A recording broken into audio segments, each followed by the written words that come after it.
Are you starting to sense that fandom? Are people coming at you? You're in Vegas, the ladies, what's the deal? It's a weird feeling. It's a surreal feeling, coming off. And especially, like I said, I've been kind of in this little bubble for a long time. So, like, coming out and actually being out in the public, it's a lot. It can be overwhelming at times, but it's fun, too. I mean, I love meeting people, so it's fun. I just chat with people and stuff. Well, the thing is, Blake, you were such an emotional, sincere guy all season long, so in touch with how you were feeling about everything. Looking back, anything you would have done differently? Did you feel I was too in my head, or what do you think watching the show back? No, honestly, there's nothing I would do differently. Nothing I think I could do differently, when I was in that moment. That's how I felt, throughout the whole thing. So, no, there's nothing I would do differently. And honestly, like, I don't have any what ifs. Like, looking back on it, I don't have any what ifs. I don't have to ask myself what if, which is a good feeling because I can't imagine having to ask myself that, I put it all out there, so.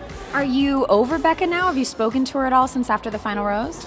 No, I mean, we haven't spoke. That was the only first time and last time we spoke. But yeah, definitely over, I'm ready to move on. Close that door. It was funny after the final rose. It was actually not really seeing her that helped me, but actually seeing them together on that couch, because you don't really see them when they're, when we're filming, you don't really see them together. So when I saw them together on that couch, how happy and everything they were, and I was like, okay, ready to move on. Yeah, so that's where I'm at right now. So. Have you dated anyone since? No, not really. I'm dating, but yeah.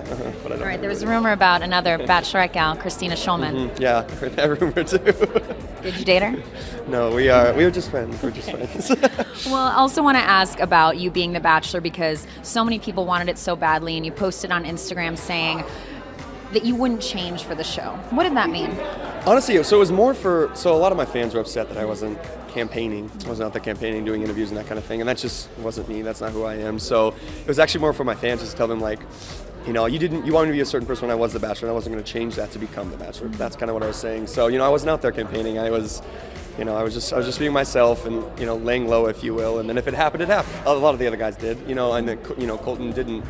I don't think he really thought he was going to be the Bachelor there for a little while, so he was just kind of out there doing his thing, where I was, thought I kind of was going to be the Bachelor, so I was a little bit more reserved, if you will. And so, but it didn't hurt him. So maybe, if had I gotten out there, but that's just not who I am. So.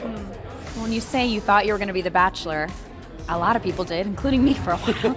How close did things come, and how did you get the notice that you wouldn't be? Did they explain it? What happened? There was no real. So what's pretty cool is me, Jason, and Colton, I was really good friends, and so we were all very transparent throughout the whole thing. Like, we just text each other and be like, "What have you heard? What have you heard?" Which I don't think they've ever had before, so that was kind of cool. But no, we got the call, day before, and that was it. So his name had leaked, if you will. So it wasn't a blindside. It really wasn't. I kind of had a feeling that it wasn't going to be me there for a little while. So.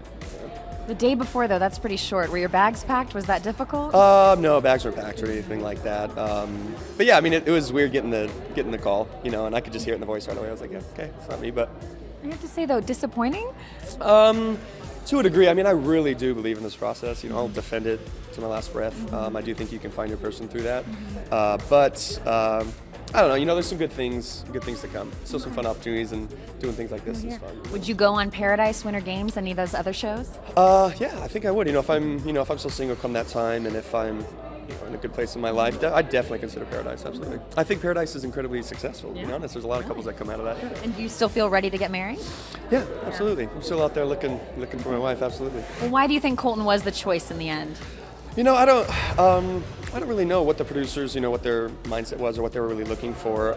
But this may not be a popular opinion, but I do think that Colton is ready to settle down. I do, and I think he will find somebody good. I really do think that, and I'm actually excited to watch the season. They were telling you you're going to be the Bachelor. It's going to be you. Yeah, it was a weird feeling. Yeah, to a degree. Honestly, it could have been any of three of us. It was between. I thought it was between me and Jason, but that happens. So.